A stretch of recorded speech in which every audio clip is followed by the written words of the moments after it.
Olá, amados, graça e paz, louvado seja o nosso Senhor Jesus Cristo. Ele é fiel, Ele cuida de nós. Em Mateus, no Evangelho de Mateus, capítulo 13, ali no versículo 22, ele fala da parábola quanto ao que foi semeado entre os espinhos. Este é aquele que ouve a palavra, mas as preocupações desta vida e a sedução das riquezas sufocam a mensagem, tornando-a infrutífera. Ele fala, o inimigo que semeou o joio é o diabo.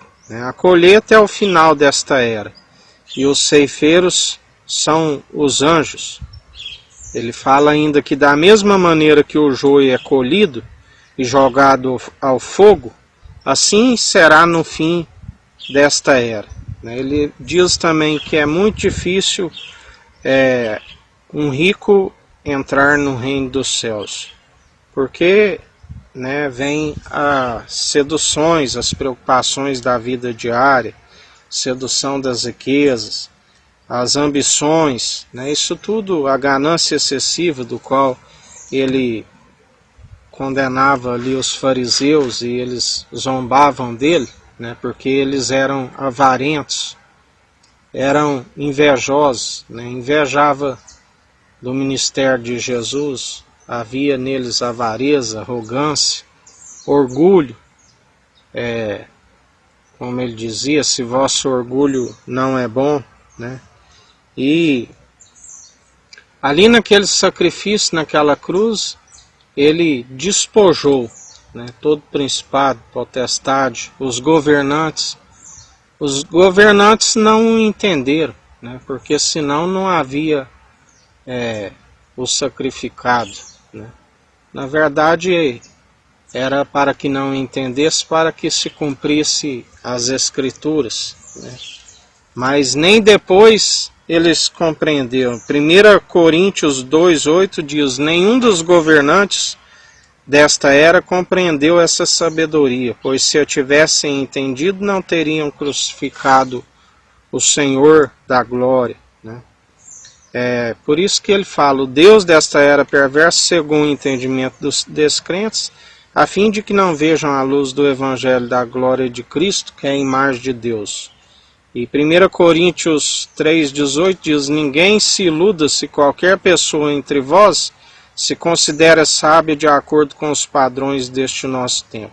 Então é melhor tornar-se insensata para alcançar a sabedoria, onde ele sempre nos ensina. Há mais esperança para um cão vivo do que um leão morto. Há mais esperança para um tolo do que para um insensato. O insensato, ele é dogmático, que é aquilo que ele sabe, que ele pensa que é o correto. E por estar cego no entendimento, porque o entendimento de próprios olhos não dizia do mal, e consequentemente não tem as boas obras da qual anda junto com a fé. E dizem que semeiam fé, mas não tem as boas obras como tem a fé. Tem que primeiro retirar a trave dos olhos, que Jesus disse, hipócrita, retira primeiro a trave de vossos olhos, para depois retirar o cisco no olho do irmão. A sabedoria ela é válida não para se amoldar, para se envolver nas coisas mundanas. A Bíblia diz que aquele que usa essa sabedoria para as coisas do mundo, ele é um pobre, ele é um miserável. Porque a sabedoria ela é válida, que é o temor de Cristo, o princípio, para salvar a vida daquele que o tem e para anunciar a uma multidão de pecadores, da qual, através da verdade que liberta e que cura, apaga uma transgressão, apaga muitos pecados, muitas transgressões. Da qual nós temos que anunciar o Evangelho, e de anunciar o Evangelho a toda criatura, a todos os povos, para que venham alcançar a iluminação, para que venham resplandecer das trevas, para que venha resplandecer a luz sobre as trevas, né? E a partir do momento que alcançam a luz, se torna uma candeia a alumiar para outras pessoas, né? Somos multiplicadores da luz de Cristo, né? Para que haja liberdade das trevas. A treva é a ignorância, né? E a luz é a sabedoria. E muitos, pela incredulidade, mergulharam nas trevas novamente, já não tem a luz. Está como nos tempos de Eli, da qual os seus filhos não temiam a Deus, né? E a luz estava apagando-se, estava sem visão. Mas Deus sempre levanta, assim como ele levantou o profeta Samuel, ainda menino, né? Que ainda às vezes não conhecia a voz do Senhor, e ali quando Samuel acha que é Eli que o chamava, e ele disse: da próxima vez que escutar lhe chamar, diz: eis-me aqui, Senhor, né? E assim ali a visão, né, era contra o próprio profeta, né, era contra o próprio Eli, e lhe foi anunciado, na verdade, o que ele já sabia, que o Senhor estava contra o seu governo, né, porque ele não estava sabendo admoestar os seus filhos, né? A Bíblia diz: admoestai os filhos, né, conforme o ensino, a sã doutrina do Senhor. Pais, não provoqueis a ira de vossos filhos, né? E assim não estava cumprindo o mandamento, e o Senhor o rejeitou.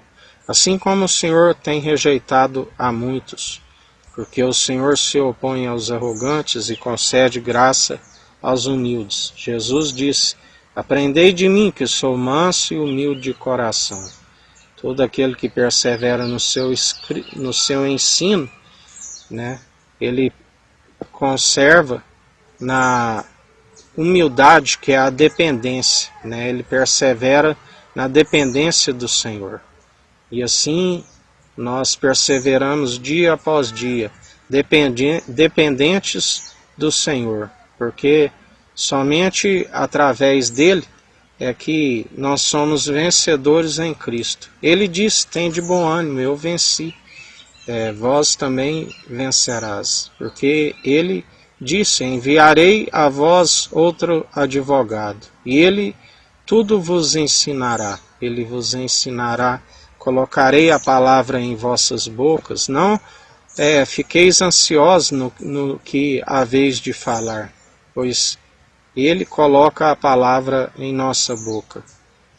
Ele nos concede a sabedoria que é pura, que é eficaz, sem hipocrisia, né, da qual nós o seguimos, da qual nós somos meramente um vaso em suas mãos, e todo dia declaramos, né, assim como o profeta Samuel: eis-me aqui, Senhor, envia-me a mim, né? Que ele nos envia e ele nos capacita, e toda honra e toda glória seja dada a ele, porque é através do seu Espírito, né? Os atos são do Espírito Santo, em nada nós gloriamos. Através do bom testemunho glorificamos a Deus através do Espírito de Cristo, como um culto racional, perseverando nas boas obras e na fé que se move o sobrenatural, porque não é somente palavra. A palavra destituída de sabedoria não é acompanhada do poder e da autoridade, mas aqueles que perseveram no Espírito, que é a verdade, esta sim é a palavra que é viva e eficaz, que move o sobrenatural de Deus. E em mais um dia, seguindo a Cristo Jesus, vencedores em Cristo, sendo participantes e cumpridores da promessa, cordeiros em Cristo e herdeiros em Deus.